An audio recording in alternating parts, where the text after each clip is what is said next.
రాష్ట్రంలో పరిశ్రమల అభివృద్ధికి తద్వారా యువతకు ఉపాధి కల్పనకు కూటమి ప్రభుత్వం ఎంతగానో కృషి చేస్తోందని మాజీ మంత్రి ఎమ్మెల్సీ అలపాటి రాజేంద్ర ప్రసాద్ అన్నారు.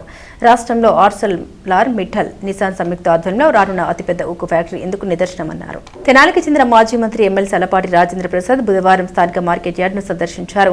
జాతీయ స్థాయి ఎడ్ల బల ప్రదర్శన పోటీల ఏర్పాట్లు పరిశీలించారు. ఈ సందర్భంగా విలేకరులతో మాట్లాడుతూ రాష్ట్రాన్ని అన్ని రంగంలోనూ అభివృద్ధి చేయాలనేది ముఖ్యమంత్రి చంద్రబాబు ఆలోచనగా తెలిపారు. కూటమి నాయకత్వం ఆధ్వర్యంలో రాష్ట్రానికి పరిశ్రమలు తీసుకురావడం, నిరుద్యోగ యువతకు ఉద్యోగాలు ఇప్పించడం లక్ష్యంగా కృషి జరుగుతుందని తెలిపారు. ఇప్పటికి రాష్ట్రంలో 6,81,000 మందికి ఉపాధి కల్పించినట్టు తెలిపారు. గత తెలుగుదేశం ప్రభుత్వం కన్నా ఇప్పుడు ఎక్కువ మందికి ఉద్యోగాలు ఇచ్చినట్టు తెలిపారు. ముఖ్యంగా యువనేత నారా లోకేష్ వివిధ ప్రాంతాలను సందర్శిస్తూ బహుళజాతి కంపెనీలను ఆహ్వానిస్తున్నారని తెలిపారు. ఆ క్రమంలోనే ఆర్సెల్ఆర్ మిట్టల్ నిసాన్ సంయుక్త ఆధ్వర్యంలో ఉత్తరాంధ్రలో అతిపెద్ద ఉక్కు కర్మాగారం రానుందని తెలిపారు. 1,35,963 కోట్లతో ఏర్పాటయ్యే కంపెనీ 230 లోపు మొదటి యూనిట్ తర్వాత మరో యూనిట్ ని ఏర్పాటు చేస్తారని తెలిపారు. 2 యూనిట్ల ద్వారా ఏటా 18 మిలియన్ టన్నుల ఉక్కును ఉత్పత్తి చేస్తారని వివరించారు. ఆ ఫ్యాక్టరీకి ఏర్పాటయ్యే కనెక్టివిటీతో ఆ ప్రాంతం అభివృద్ధి చెందుతుందని, ఎందరికో ఉద్యోగాలు లభిస్తాయని తెలిపారు. అదేవిధంగా ప్రతి నియోజకవర్గంలోనూ ఎంఎస్ఎంఈల ద్వారా ఉద్యోగాల కల్పనకు కృషి జరుగుతుందని అలపాటి వివరించారు. ప్రతి నియోజకవర్గంలో, జిల్లా అనేది కాదు, ప్రతి నియోజకవర్గంలో ఎంఎస్ఎంఈల్ని ప్రారంభించాలని చెప్పి తద్వారా ఉపాధి అవకాశాలు ప్రతి ఒక్క నిరుద్యోగ యువతకి కల్పించాలని చెప్పి ప్రయత్నిస్తున్నటువంటి ప్రభుత్వం. ఈరోజున మనం ప్రతి నియోజకవర్గంలో ఎంఎస్ఎంఈలు అంటే ఇండస్ట్రియల్ పార్క్స్ని పెట్టమంటున్నాం, ల్యాండ్ ఎక్విజిషన్ చేయమంటున్నాం.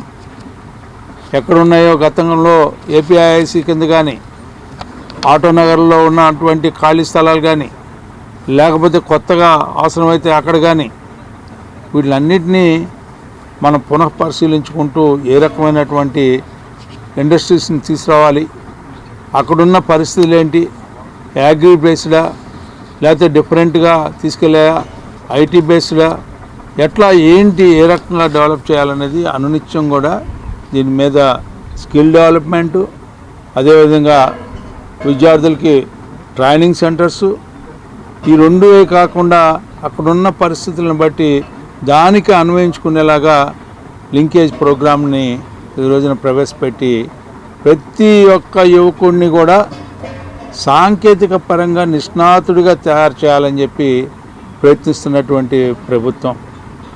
ఈ ప్రభుత్వం వచ్చిన తర్వాత ఈ 20 నెలల కాలంలో ఎక్కడైనా ఎవరినైనా సరే ఉద్యోగం నుంచి తీసేయటం జరిగిందా?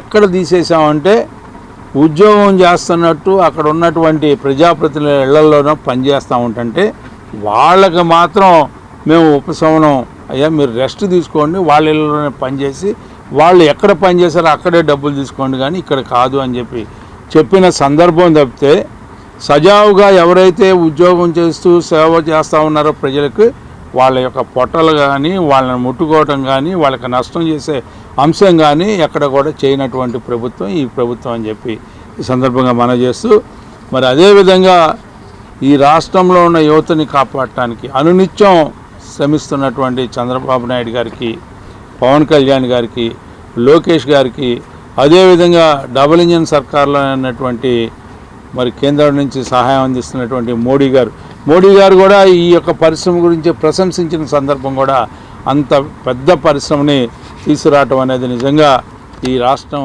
అభివృద్ధి పదంలోకి